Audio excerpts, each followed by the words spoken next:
5 టెక్కిల నూనె అనేది వేసుకోవాలండి 1/2 కేజీ బియ్యానికి. ఆనియన్స్ అనేవి ఒక 3 కోస్తే సరిపోద్ది. పొటాటో అనేది ఒకటి, టమోటా అనేది ఒక 2 ఐటమ్స్ అయితే సరిపోద్ది. ఎల్లిపాయ ఒకటి, అల్లం చిన్న ముక్క. ఫస్ట్ మసాలా గింజలు అనేది వేసుకోవాలి. మసాలా గింజలు వేసుకోవడం అనేది జరిగింది. తర్వాత ఆనియన్స్ వేసుకోవాలి. పచ్చిమిర్చి అయితే సరిపోతుంది 1/2 కేజీ బియ్యానికి. పచ్చిమిర్చి ఎక్కువ కోసేటప్పుడు ఇబ్బందిగా ఉంటుంది కదా, జస్ట్ చిన్నగా కోస్తే సరిపోద్ది. ఇవ్వండి చూడండి, సగం ఘాటు ఇస్తే చిన్న ఘాటు పెట్టి సరిపోతుంది. తర్వాత పచ్చిమిర్చి వేసుకోండి.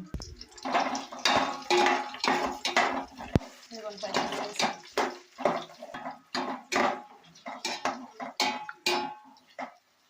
ఇలా ఏగుతున్నప్పుడు కొంచెం మూత పెడితే కొంచెం ఏగి టేస్ట్ అనేది వస్తుంది. ఇవ్వండి ఇలా మూత పెట్టుకుంటే చూడండి. ఇప్పుడు టమాటా వేసుకోవాలి.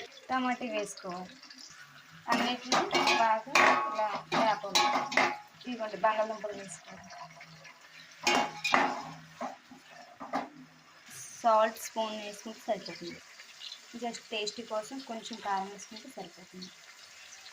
పసుపు కూడా కొంచెం వేసుకోవచ్చు, మనకు అవసరం లేని స్కిప్ చేసుకోవచ్చు చిన్న కలర్ కోసం. అల్లం వెల్లుల్లి పేస్ట్ అనేది వెనక్కి వేయడం కన్నా ముందు వేస్తే బాగా ఆయిల్లో అనేది డ్రై అవుతుంది, చాలా టేస్టీగా ఉంటుంది. ఇప్పుడు అల్లం వెల్లుల్లి పేస్ట్ వేసుకోవాలి. చూడండి బాగా మ్యాగ్నెట్ అయ్యాక ఇది రైస్ అనేది వేసుకోవాలి. ఇలా 100 బియ్యంకి 2 నోటలు వాటర్ వేసుకుంటే సరిపోతుంది. ఇవ్వండి తర్వాత ఇలా కలుపుకోవాలి. కింద నుంచి ఇలా కలపాలి, లేకపోతే కింద అడుగు అనేది మాడిపోతుంది.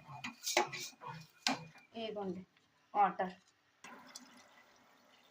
ఇవ్వండి 2 మధ్య మధ్యలో కలిపితే ఆగిపోతుంది కాబట్టి కొంచెం వాటర్ వేసుకుంటే ఎక్స్ట్రా సరిపోతుంది. ఇది కుక్కర్ కాదు కదా, టబ్ కాబట్టి ఇలా వాటర్ పోసాక మరోసారి కింద నుంచి ఇలా కలుపుకోవాలి. బిర్యానీ రెడీ.